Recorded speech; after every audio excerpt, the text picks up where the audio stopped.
Bonjour, chronique BD aujourd'hui, manga plus précisément, seinen si l'on y tient, avec le troisième tome de Gunm de Yukito Kishiro, intitulé L'Ange de la Mort, et dans son édition originale, comme on l'appelle maintenant, la réédition en cours chez Glénat. Donc oui, Glénat poursuit sa réédition du célèbre manga de Yukito Kishiro Gunm, dans un format dit édition originale, en principe plus respectueux de l'œuvre que celui sous lequel je l'avais découvert dans les années 90. Relire les deux premiers tomes avait globalement été un vrai plaisir, même si non exempt sans doute d'une forme de nostalgie à même de fausser la donne. Cependant, avec ce troisième tome, le regard que je porte sur la série change radicalement. En effet, les deux premiers volumes, je les ai longtemps lus et relus, mais sans aller forcément beaucoup plus loin. Et notamment sans doute à cause de ce rutilant troisième tome, à l'esthétique assurément travaillée et efficace, mais aux thématiques qui me laissaient au mieux froid. J'étais surpris par ailleurs que cela arrive aussitôt dans le déroulement de la série, ma mémoire me jouait donc des tours. Car Gali ici n'est plus la charmante jeune fille et l'impitoyable chasseuse de primes des deux premiers volumes, d'une fraîcheur touchante au milieu de la violence de la décharge, et ce alors même qu'elle incarnait ironiquement partie de cette violence. Ici, elle n'est même plus tout à fait un mystère si ça se trouve, car elle consacre l'essentiel des pages de ce troisième tome, en attendant la suite, à un arc stéréotypé et de nature à me navrer en y devenant une sportive. Allons bon. Mais tout d'abord, il nous faut, comme d'habitude, finir le tome précédent. Et les raisons de ce découpage me laissent toujours aussi perplexe. La fin du tome 1 se trouvait dans le tome 2, la fin du tome 2 se trouve logiquement dans ce tome 3. Mais la distance entre les volumes en atténue sensiblement l'effet, j'ai l'impression. Et j'ai du mal à croire qu'on puisse justifier ce procédé au nom du cliffhanger et de la surprise, car le sort de Hugo ici n'a décidément rien de surprenant. Nous l'avions donc laissé en plein milieu d'une petite explication avec le truand Vector, qui lui extorquait des sommes folles, impliquant des activités criminelles, en prétendant pouvoir arranger le départ de Hugo pour Zalem. Le rêve, l'unique rêve du jeune homme. Aidé par une Gali amoureuse, il l'avait compris seulement alors qu'on l'escroquait. Et bien sûr qu'il se faisait escroquer. C'est Kutsutetsu. On ne peut pas quitter la décharge pour la cité flottante de Zalem. Quel imbécile. Une révélation tenant de l'évidence, mais qui n'en est pas moins un rude choc pour Hugo. C'est une chose qui arrive, hein. Voyez les militants politiques, par exemple. Bon, bref, Hugo pète un câble. Et à propos de câbles, il décide d'en grimper un de ces énormes conduits qui relient Zalem aux usines de Kutsutetsu. Il ne peut pas voler jusqu'à Zalem? Il marchera. Ce qui est bien évidemment impossible, et l'Utopie des nuages a naturellement prévu quelques mesures pour se préserver des intrus qui auraient cette idée saugrenue. Un bon moment sur le plan graphique qui joue de ce thème fondamental de Gunm, série où les corps cybernétiques sont réduits en charpie, mais où la vie demeure malgré tout. Mais vous savez quoi? L'amour de Gali ne sera pas suffisant pour sauver Yogo de sa folie. Surprenant, hein? Échec sur toute la ligne, ma petite. Ou tout le câble avec des morceaux qui collent un peu. Elle a donc de quoi péter un câble, elle aussi. Le tome 3 véritable commence alors avec un Ido quelque peu négligé qui part à la recherche de Gali, laquelle ne s'est plus manifestée depuis la fin tragique de Yugo. Ses pérégrinations vaguement aléatoires le conduisent à l'autre bout de la décharge, presque un autre monde, et il y découvre enfin le poteau rose. Gali est devenue une sportive. Pas n'importe quel sport, hein. Du motorball, un ersatz adapté de tant de sports violents de la science-fiction littéraire, cinématographique ou vidéoludique, rollerball et speedball notamment. Dans le motorball, des candidats dotés de corps adaptés mais aussi réglementés, pour éviter une trop grande inégalité de départ entre les concurrents, qui serait due à un plus grand talent cybernétique, ou bien sûr et surtout aux capacités financières supérieures autorisant des achats impensables pour les autres. Des sportifs, donc, se livrent à un mélange de courses, de matchs de rugby et de sports de combat. Ils sont sur un circuit et doivent toujours aller en avant. Ils ont une balle à attraper et conserver pour marquer. Et ils ont des concurrents tout aussi portés qu'eux-mêmes à l'ultraviolence et prêts à tout pour empêcher un autre de remporter la manche en conservant la balle. La baston est de la partie, elle est même l'essentiel pour bon nombre d'amateurs. Côté spectateur, il y a plusieurs manières de révérer connement ces idoles sportives. Les plus pauvres se contentent sans doute d'assister au match depuis des gradins surpeuplés et bourrés d'angles morts, mais d'autres peuvent bénéficier d'une forme d'immersion virtuelle qui les plonge dans la course en leur faisant littéralement prendre la place d'un joueur. Ok, classique mais intéressant. Et c'est comme ça qu'Ido retrouve Gali. Retrouve avec des guillemets parce que la sportive ne semble pas désireuse de s'entretenir avec Ido, ou pire encore de retourner à son ancienne vie. même si elle garde toujours un profond respect pour celui qui l'a ressuscité. Tandis que ce dernier, sous le coup d'une impulsion étonnante, suppose qu'il pourrait être bon de filer un bon coup de pied au cul à sa protégée partie en roue libre. Mais le motorball occupe donc une place très importante dans ce troisième tome. Hélas, je sais que le procédé a ses fans, mais je n'en fais pas partie. D'autant que ces idées de sport, de compétition, de you can get it if you really want, mais ta gueule, non, ce n'est pas vraiment ma came. Surtout quand Gali est aussi évidemment supérieure à tous les autres, mais aussi d'une arrogance dont elle n'était guère coutumière jusqu'alors. D'une certaine manière, on est plus dans Rocky 3 que dans Rocky, disons. Techniquement, c'est bien fait, je suppose que je ne peux pas prétendre le contraire. Ou du moins graphiquement en tout cas. Le trait de Yukitoshi Shiro est toujours pertinent et parvient tant à susciter une esthétique cohérente et finalement inventive qu'une sensation de vitesse nécessaire au rendu de l'action, même si du coup la lisibilité des combats est plus ou moins assurée. Sur le plan du récit, c'est déjà moins convaincant, parce que terriblement convenu surtout. Gali fait ses débuts en 3e division, fascine tout le monde, grimpe en 2e, la première en ligne de mire, et d'ici là, baston, baston, baston, Gali gagne, forcément, et ses concurrents survivants sont tous sidérés par son talent, ce dont leurs yeux, forcément exorbités, témoignent, etc. D'un ennui mortel, pour moi.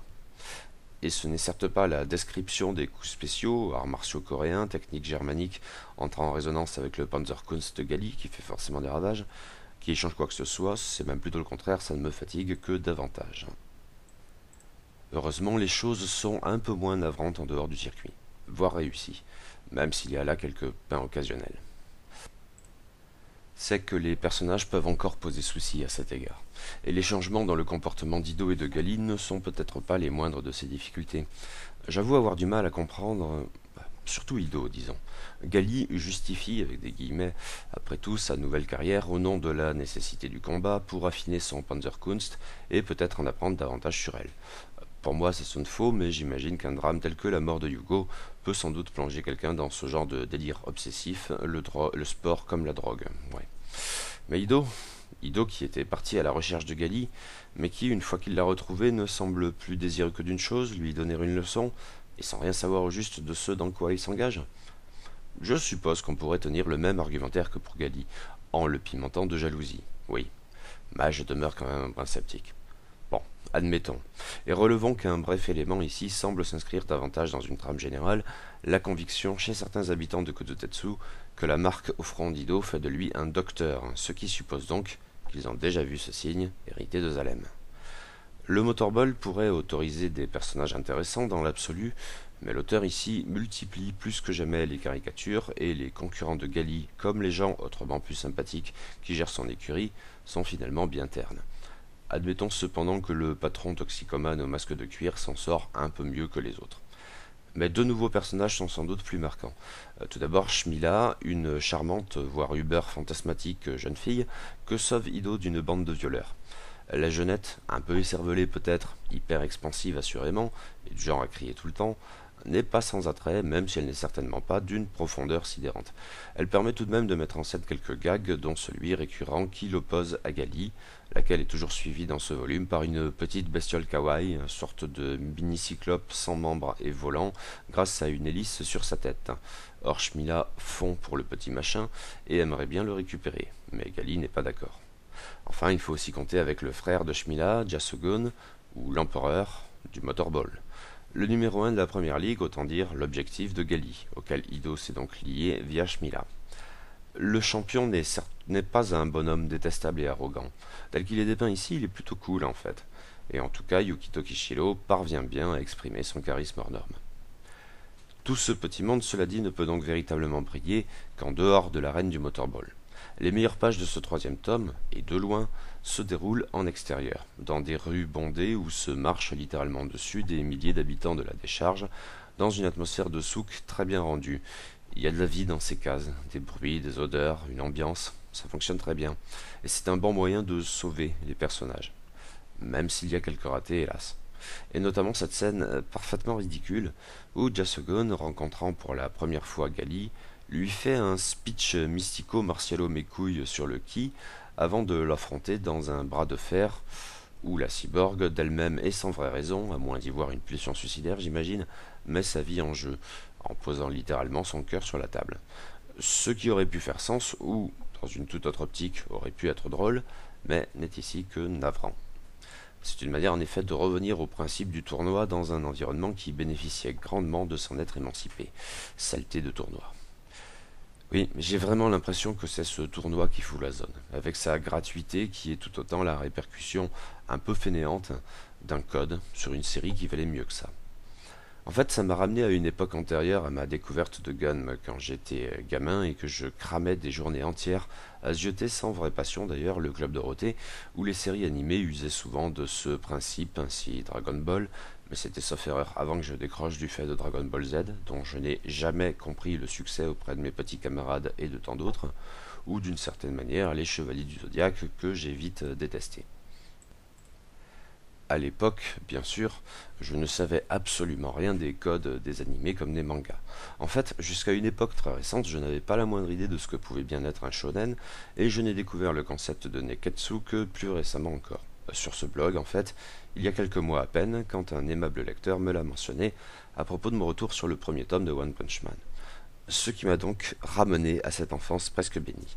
À l'évidence, tout cela reste encore bien abstrait à mes yeux, et sans doute ne suis-je pas très bien placé pour faire à mon tour usage de ce concept, semble-t-il développé par Osamu Tezuka himself, puis sempiternellement repris par la suite. Mais quand je regarde Gun avec un minimum de recul, mais à m'en tenir à ces 3 premiers tomes, ça peut fausser la donne, je suppose que cette série relève largement de ce registre, et ce en dépit de sa classification seinen. En fait, c'était un point que j'avais déjà timidement abordé dans mon compte-rendu du premier tome, mais je ressens le besoin d'y revenir. Cela dit, c'est peut-être justement parce que je suis obnubilé par ce principe du tournoi qui me paraît si décevant, et pour le coup un peu paresseux.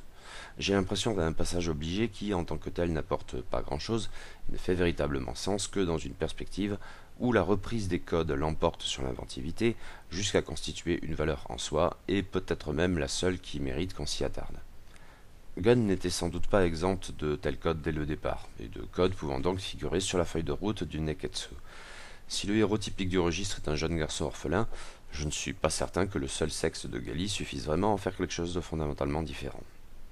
La quête, l'innocence voire la naïveté, le combat contre le mal, le rôle des amis dans ce combat, le héros qui se relève plus fort que jamais en puisant dans sa force intérieure, tout cela à vrai dire dépasse allègrement le Neketsu. Mais justement, le principe du tournoi, lui, parce qu'il est autrement spécifique, ne laisse plus guère de place à l'ambiguïté, et j'ai l'impression un peu navrante qu'il n'en devient que davantage une forme d'étendard ou de signe de ralliement, comme une manière de dire au lecteur « tu veux des codes, t'en auras ». Je me fourvoie peut-être totalement. Ce que je sais, c'est que ce parti pris du motorball, dans ce 3e tome, me déçoit dans les grandes largeurs. Il ne correspond pas à ce que je recherche moi et que je trouvais dans les 2 premiers tomes, lus et relus à l'époque, encore relu plus récemment avec satisfaction. Est-ce mauvais pour autant? Ce 3e tome est-il à jeter? Non. Le dessin est irréprochable, et comme dit plus haut, la plupart des scènes en extérieur sont intéressantes, parfois même très réussies, car bénéficiant d'une ambiance remarquable. Les amateurs d'action trouveront par ailleurs de quoi se satisfaire tant dans le circuit de motorball qu'ailleurs, avec éventuellement en avant la scène étonnante où Ido sauve Shmila de ses agresseurs. Et côté personnage, avec des hauts et des bas, il y a tout de même de quoi faire, j'imagine. Mais ce motorball m'ennuie quand même. Il m'ennuie vraiment. Et je n'y reconnais plus tout à fait Gali. Et la suite? Un souci, je ne sais plus du tout ce qu'il en est. Comme dit en introduction, je n'avais pas vraiment lu les épisodes ultérieurs à l'époque, et ne me souviens absolument pas de leur contenu. Si ça continue sur cette lancée de la compétition sportive, ma foi, je suppose qu'il vaudra mieux pour moi lire autre chose. Qu'il ne m'évoquera pas autant un triste gâchis, en espérant que le niveau remonte. On verra.